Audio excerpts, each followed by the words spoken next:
Jaman krisis moneter bisa wae wong sugih dadi melarat, wong melarat sangsaya sekarat. Kaya Kang Kadar, warga Desa Rembun, Kecamatan Ulujami, ditangisi anak-anake lan bojone jalaran kentekan beras lan duit.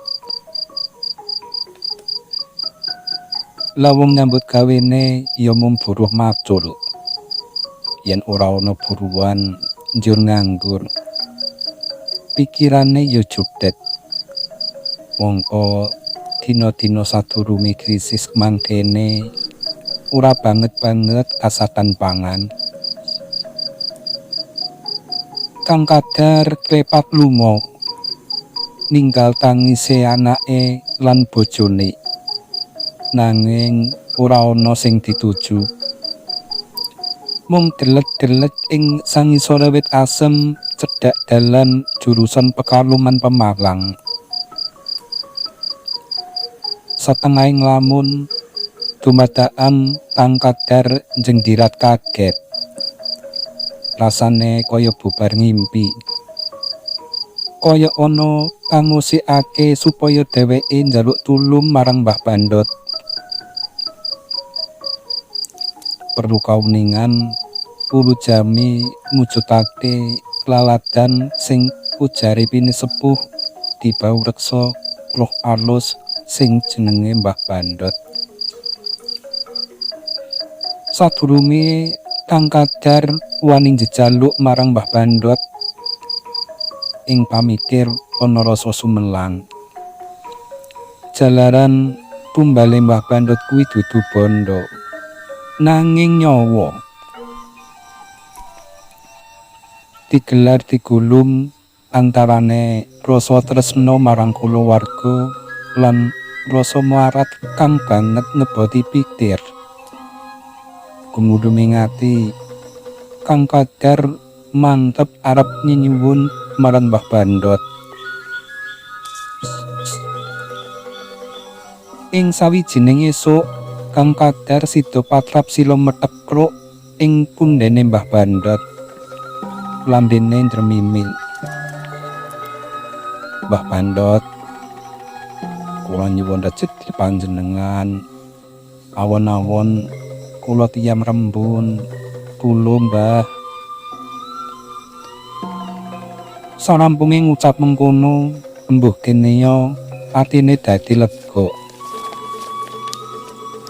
Pikirane ujug-ujug pengen enggal bali tilik anak bojo. Jroning ati ana rasa ora percaya yen Mbah Bandot temen-temen bisa maringi rejeki. Jalaran sing kuwasa ngatur rejeki kuwi mung Gusti Allah. Mula ucapan mau mung dianggep iseng-iseng. Dheweke ora gagas kepriye mungguh kawusanane mengko.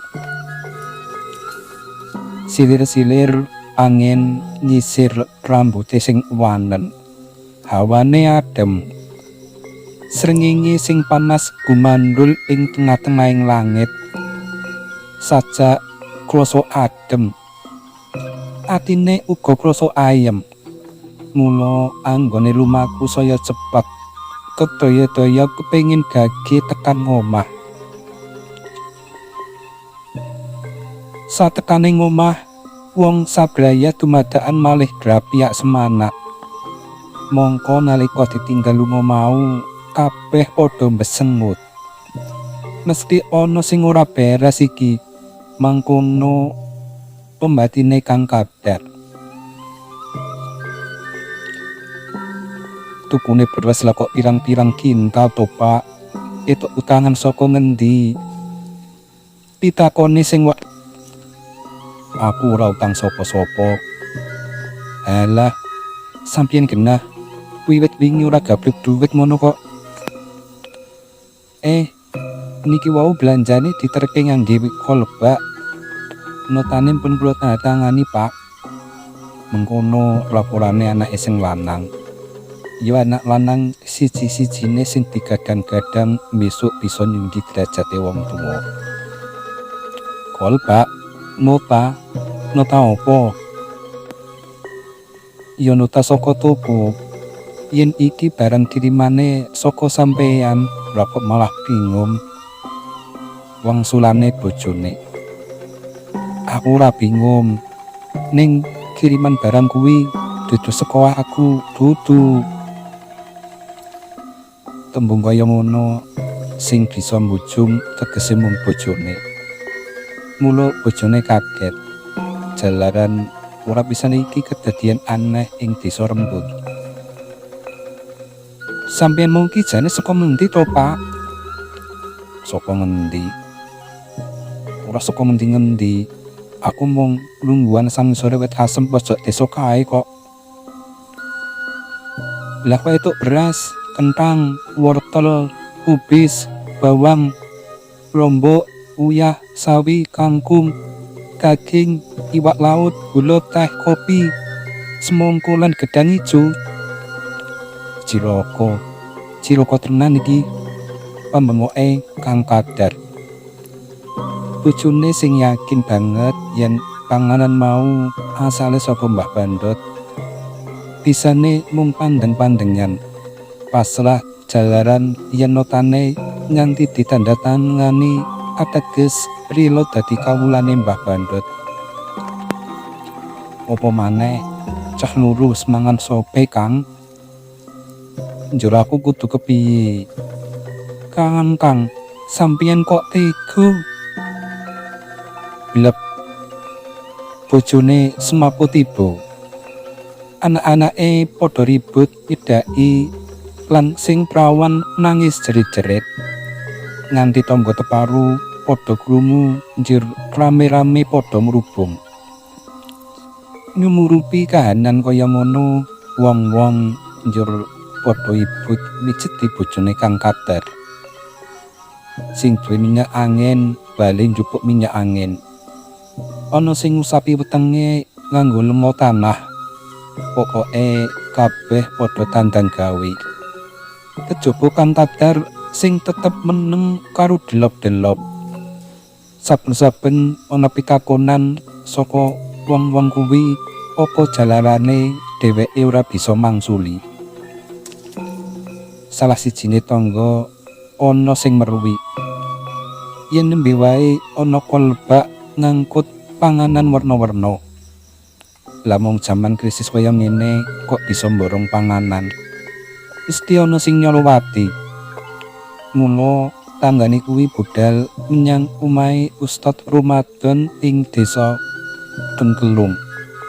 Saperlu njaluk pambiyantu piye carane supaya keluargane Kang Kadar ora ana sing tumekan pati.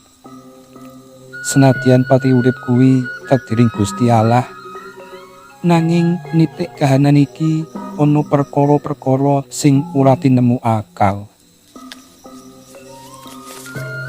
Iman satekane omahe Ustad Ramadan sing digoleki ora ana, lagi tindak nyang Cirebon. Ngendikane bapake lagi sowan Kyai Maskuri Mas'ud ing desa Tegal Gubuk. Sedina rong dina ora ana apa-apa. Seminggu reminggu ora ana kedadian sing nyolowati. Ning genep 40 dina batine Kang Kadar lan bojone banget anggone wasumelang. Mula sarampunge salat maghrib ing musala ngarepe wong sakloron ora menyang endi-endi. Bojone nyangguri gawe kopi njur bakar jagung. Sinambi ngenteni anak-anake bali salat. Ing ruang ngarep kuwi ora ana guneman apa-apa. Sing keprungu mung swara grimis lan tutuk sing ngemah-ngemah jagung. Ora watara suwe anak-anake bali. Njur anake sing lanang kadingaren banget njaluk kopine Kang Kadar. Uga njaluk jagung sing wis krikitan turah stugel kuwi.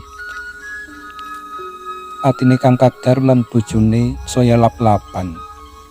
Gek iki temoro ala. Lawang seprona-seprene anake lanang kuwi bocah meneng. Aja maneh kok nganti ngrebut unjukane bapake. Lah wong nyecep turane wae ora nate. Mung sendika dawuh tok.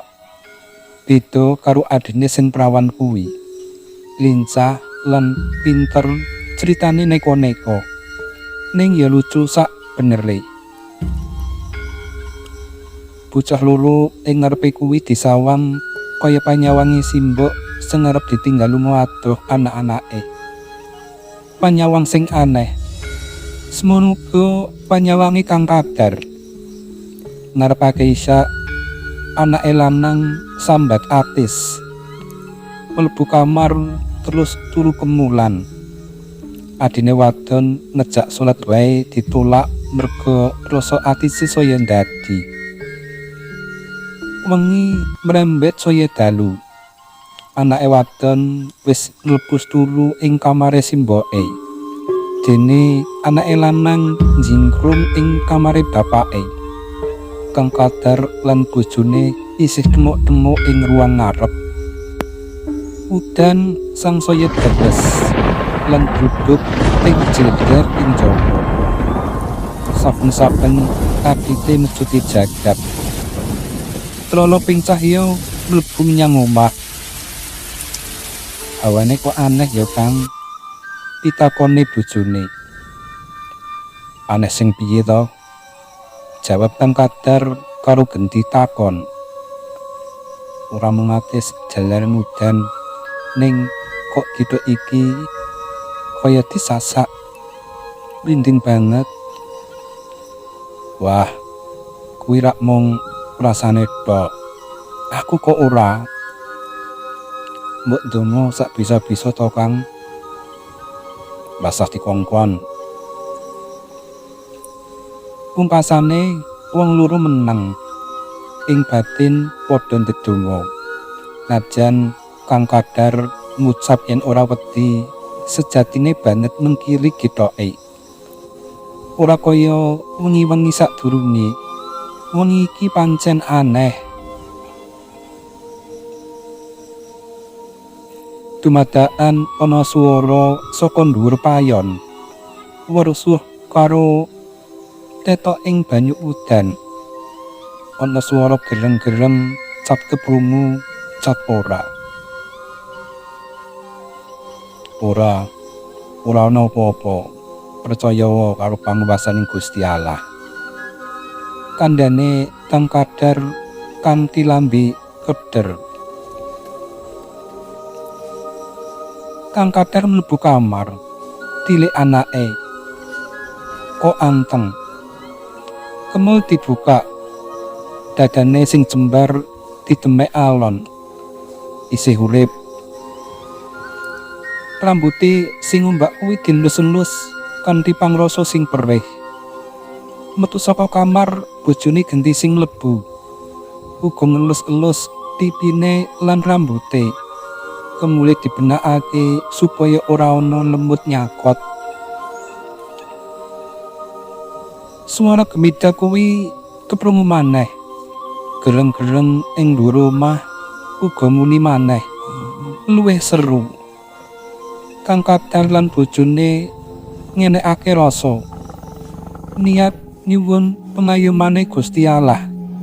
Manunggaling rasa lan pikir tumuju nyang ngarsane Gusti. Kanthi lumantar firman-firmane Gusti Allah. Keprungu jeriting anake wadon saka kamare Kang Kadar. Kang Kadar lan bojone mlumpat mlayu nututi. Tekan nyenggon kakon anake wadon ngrungkepi kangmase sing wis sembujung kaku. Weruh kedadian mau bojone tiba semaput. Jerit-jerit kan ningaya wengi kuwi keprungu tangga teparo. Kabeh padha layat nadyan udane isih deres.